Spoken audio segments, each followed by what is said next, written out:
Mutton আমরা সকলেই খেতে খুব পছন্দ করি, তবে এই মাটনটা যদি আমাদের অনুষ্ঠান বাড়ির মতো হয় তাহলে কিন্তু খাওয়াটাই জমে যায়। দেখুন কতটা সুন্দর হয়েছে। এবার একটা বাটিতে তুলে নেব।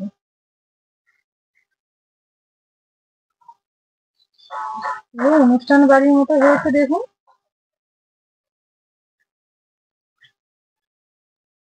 আপনারা একবার হলো এইভাবে রান্না করে খেয়ে দেখুন। কথা দিচ্ছি, একবার রান্না করে খেলে বাড়িতে মাটন এলেই কিন্তু আপনারা এই পদ্ধতি মেনেই রান্না করে খেতে চাইবেন।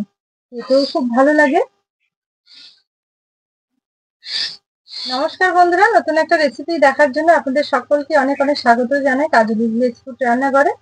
আজকে বিজয়া দশমী উপলক্ষে খাসির মাংস রান্না করে দেখাবো, একদম অনুষ্ঠান বাড়ির মতো। তবে অনুষ্ঠান বাড়িতে খেতে গেলে দেখবেন খেতে ভীষণ ভালো লাগে, খুব টেস্টি হয়। সেই টেস্টটা কিভাবে রান্না করলে আসবে সেই পদ্ধতিটাই আজকে আপনাদের সঙ্গে শেয়ার করবো।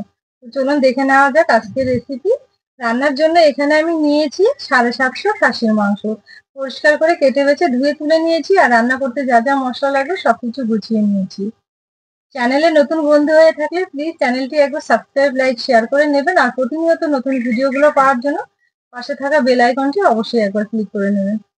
এবার রান্না শুরু করে দেবো উনুন জ্বেলে। যে দেখুন এখানে মাটনটা আমি কিন্তু খুব ভালো করে কেটে বেছে পরিষ্কার করে ধুয়ে তুলে নিয়েছি। ঠিক সাইজগুলো এরকম করেছি, খুব একটা বড়ও না খুব একটা ছোটও না। এইভাবে কিন্তু করে নিতে হবে। আর রান্নার জন্য যা যা মশলা লাগবে সবকিছু কিন্তু আমি খুব সুন্দরভাবে গুছিয়ে নিয়েছি। কিছু গুঁড়ো মশলা নিয়েছি আর কিছু বাটা মশলা। সর্ষের তেল নিয়েছি, পেঁয়াজ আমি 100 থেকে 150 গ্রামের মতো, আর নিয়েছি দুটো গোটা রসুন। রান্নার জন্য উনুন জ্বেলে কড়াই বসিয়ে দিয়েছি।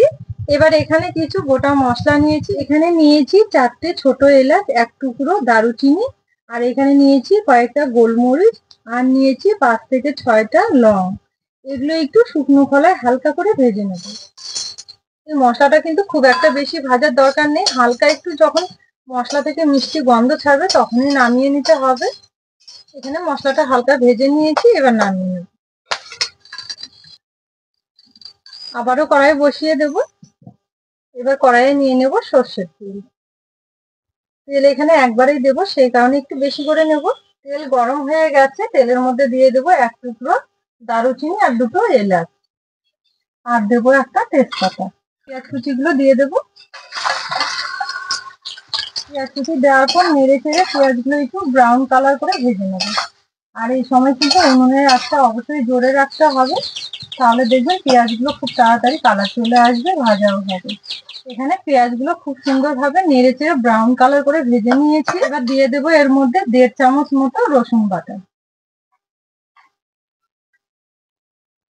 আর দেবো 2 চামচ আদা বাটা। এবার আদা ও রসুনটা পেঁয়াজের সঙ্গে খুব ভালো করে নেড়ে চেড়ে একটু কষিয়ে নেব। এবার এর মধ্যে দিয়ে দেবো গোটা রসুন দুটো আর এই মাটনগুলো। এবার মশলার সঙ্গে মাটনগুলোকে আমি 10 থেকে 12 মিনিট একটু নাড়াচাড়া করে কষিয়ে নেব।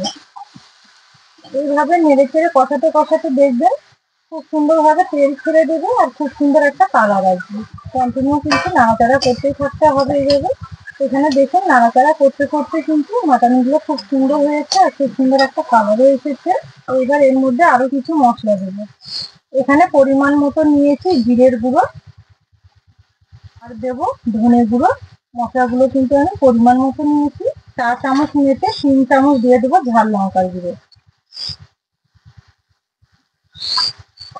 ঝাল যদি কম করে খেতে পছন্দ করেন তাহলে অবশ্যই একটু কম করে ব্যবহার করবেন। ভালো করে একটু নেড়ে চেড়ে নেবো মশলাগুলো দেওয়ার পর। এবার দেবো সুন্দর কালারের জন্য কাশ্মীরি লঙ্কার গুঁড়ো। এটা কিন্তু ঝাল হবে না, তবে খুব সুন্দর একটা কালার আসবে। মশলার সঙ্গে আবারও ভালো করে একটু নেড়ে চেড়ে নেবো। এবার রান্নার জন্য দিয়ে দেবো স্বাদ মতো লবণ, আর দেবো পরিমাণ মতো হলুদ গুঁড়ো। লবণ হলুদ দেওয়ার পর আবার একটু নেড়ে চেড়ে নেবো। হালকা আঁচ অবশ্যই রাখতে হবে এই সময়, নইলে মশলাগুলো নিচে লেগে যাবে। মাটনগুলো এখানে হালকা আছে মশলার সঙ্গে নেড়ে চেড়ে খুব ভালো করে কষিয়ে নিয়েছি, আর কালারটা দেখুন কত সুন্দর এসেছে। এবার এখানে দিয়ে দেবো একটু গরম জল। অবশ্যই খাসির মাংসতে একটু গরম জল ব্যবহার করবেন, দেখবেন খুব তাড়াতাড়ি সেদ্ধ হবে আর খেতেও কিন্তু ভালো লাগবে। তো আমি মাটনগুলো সেদ্ধ করার জন্য এই মাপে জল দিয়েছি। এবার হালকা আছে ঢাকা দিয়ে একটু সেদ্ধ করে নেব। এখানে প্রায় আমি 15 থেকে 20 মিনিট হালকা আছে মাটনগুলো একটু সেদ্ধ করে নিয়েছি। আবারও ঢাকা তুলে নেব। এই যে দেখুন অনেকটাই কিন্তু জলটা শুকিয়ে গেছে। তবে এই সময় উনুনের আঁচ কিন্তু একদমই হালকা রাখতে হবে। একদম হালকা আছে কিন্তু এগুলো সেদ্ধ করে নিতে হবে, তাহলে দেখবেন খুব সুন্দরভাবে সেদ্ধ হবে। আর গ্রেভিটাও কিন্তু অনেকটা ঘন। আর যদি জোরে আঁচ দেন তাহলে দেখবেন তাড়াতাড়ি কিন্তু গ্রেভিটা শুকিয়ে যাবে, মাটনগুলো কিন্তু ভালো মতো সেদ্ধ হবে না। সেই জন্য চেষ্টা করতে হবে একদম হালকা আছে রান্না করে নেওয়ার। আবারও নেড়ে চেড়ে দিয়ে এইভাবে একটু ঢেকে দেবো। আপনারা উনুনের আঁচ দেখে বুঝতেই পারছেন আমি কত হালকা আঁচ রেখেছি। আবারও ঢাকা তুলে নেব। দেখুন এখন কিন্তু গ্রেভিটা অনেকটা ঘন হয়ে গেছে, আর ঢাকা দেবো না, এইভাবে নেড়ে চেড়ে একটু কষিয়ে নেবো। আর খাসির মাংস কিন্তু খুব একটা বেশি কষালে খেতে ভালো লাগবে না। সুন্দর হয়েছে দেখুন কালারটা, খুব সুন্দরভাবে কিন্তু সেদ্ধ হয়ে গেছে। যেহেতু এখানে আমি জল দিয়ে হালকা আছে সেদ্ধ করে নিয়েছি ঢাকা দিয়ে, এখানে মাটনটা সেদ্ধ করতে প্রায় আমার সময় লেগেছে 1 ঘন্টার কাছাকাছি। এখনো আরো একটু কষিয়ে নেব।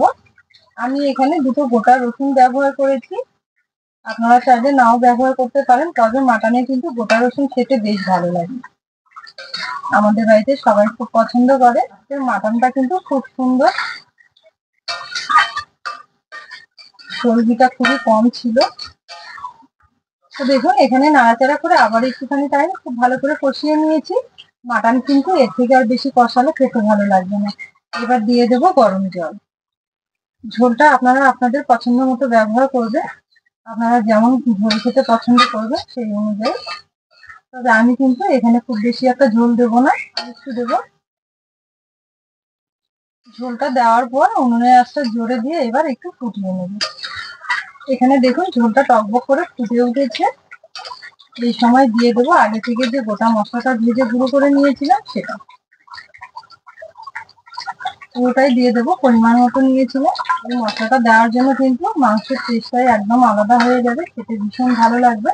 আপনারা একবার হলেও আজকে আমি যেভাবে রান্না করেছি এইভাবে রান্না করে খেয়ে দেখুন, দেখবেন খেতে ভীষণ ভালো লাগবে।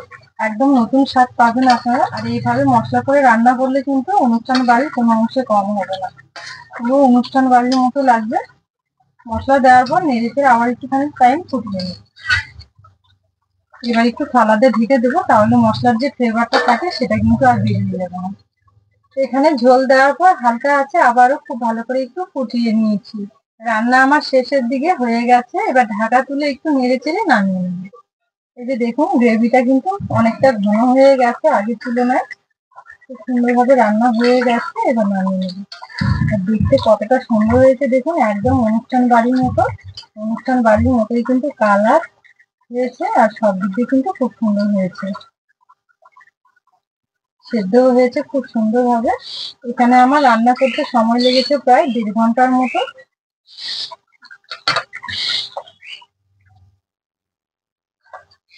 এইভাবে যদি মাংস রান্না করে নেওয়া যায়, খাসির মাংস খেতে কিন্তু দারুণ লাগবে গরম গরম ভাতের সঙ্গে।